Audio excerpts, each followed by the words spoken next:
Welcome back. So in this lesson, we're going to launch some instances, and we really just want to prove that the setup that we've created so far is actually working. So we've created a VPC, we've created subnets, we've created route tables, an internet gateway, we've set up security groups, and so we want to make sure that all of that works the way that we want it to.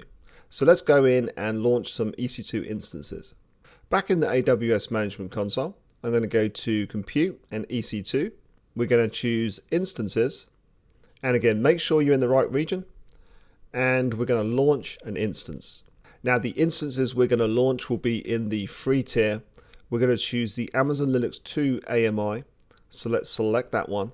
We can choose to use the T2 micro instance type, which again is free tier eligible. Click on Configure Instance Details. And here we want to select our custom VPC. So we'll change the VPC.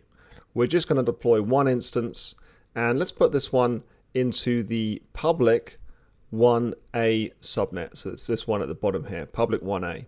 Now we can see that it's going to auto assign a public IP because it's using the subnet setting, and it tells us that the subnet setting is enable. If we change to a private subnet, it would change to disable. So we want to make sure we're in public 1A, and we'll get a public IP address. We can leave the remaining configuration. It's going to have one Ethernet 0 interface in the subnet that we've specified. You could specify an IP here, but we're going to leave it to auto assign. And you can add secondary IPs and IPv6 as well. We don't need those at this stage. So let's go next. We'll leave the storage configuration. We're not going to specify any tags. And now for security group, we're going to select an existing security group and choose web access. Go to review and launch, and then launch. A key pair is required for connecting to our instance, and we don't have one in this particular region. So let's create a new key pair, and I'm going to call mine NV for North Virginia -KP, and I'm going to download that key pair. And make sure you keep this private, and make sure that you have it somewhere accessible as well.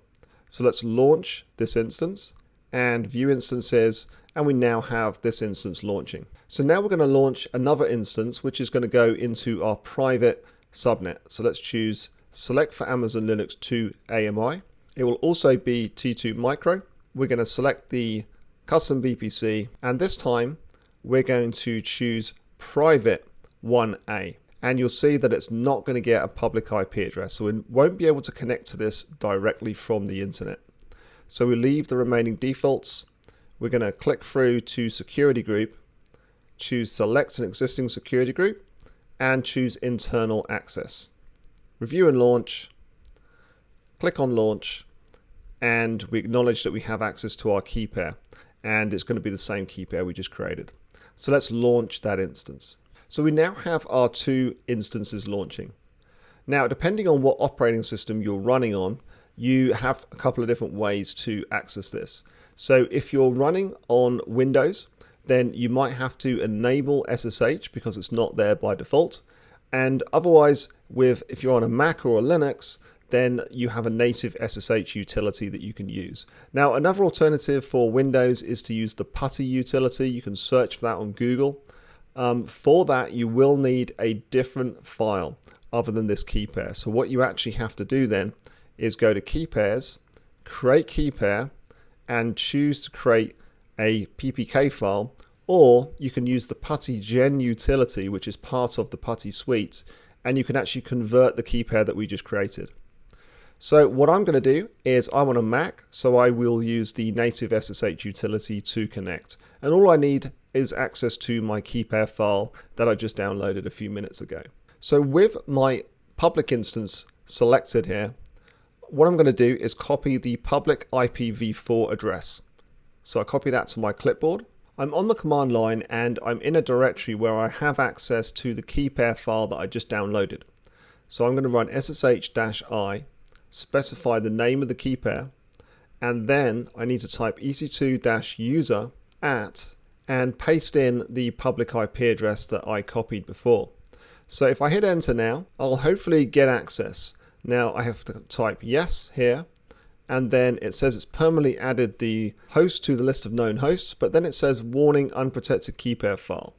If that happens, you need to type chmod 400, put in the name of the key pair file, and then let's try it again. And that's just changing the permissions on our key pair file. So now I'm actually connected to the Linux instance, so I can now run commands directly on Linux. Now we have a private instance as well, so how can we connect to the private instance? Well, let's go back to the management console and find out what its IP is first. So if we go to our private instance, this one only has a private IP address. So I can copy that to my clipboard and I can go back and try and SSH from here. And hopefully my security group rules will allow that. The problem is we don't have a key pair file. So let's just try it just to check that the security group rules are working. So what I'm going to do is put in the private IP, hit enter, and we definitely do connect. But if I type yes, it's going to deny because we don't have the key pair file specified. So we can't authenticate. But that does prove that our security group rules are set up correctly. Now, there's a couple of ways that we can get around this issue. One is when we connect to our EC2 instance in the public subnet, we can configure agent forwarding. Another is that we can actually copy our key pair file onto this instance. So what I'm going to do is I'm going to do the second way now because we're already connected. So what I've done is I've actually copied the contents of my key file. So I've actually opened it in a text editor, I've copied the entire contents, and now I'm actually going to create a file using nano, and it's going to have the same name as before. So nv-kp.pem, open, I'm going to paste the contents in, and then I'm going to save this file. So now let's check that the file definitely has saved correctly, and there we've got those contents. So now let's clear the screen just to make it a bit clearer for you, and we're going to run that command again, ssh-i nv-kp.pem, and then it will be ec2-user at, and let's just go back because I've lost the information from my clipboard, and copy that private IP address again and paste that in, and let's try and connect. And again, we've got to run chmod, so let's just run chmod on our key file. Should be chmod 400 and then nv-kp.pem, and now let's rerun that command, and there we go. So now we're connected to the instance in the private subnet. So that's essentially using a jump host. We're using the instance in the public subnet to connect to the instance in the private subnet. Now, that's not necessarily ideal in many circumstances, but it's a way that we often use this technique to be able to administer systems on our internal networks.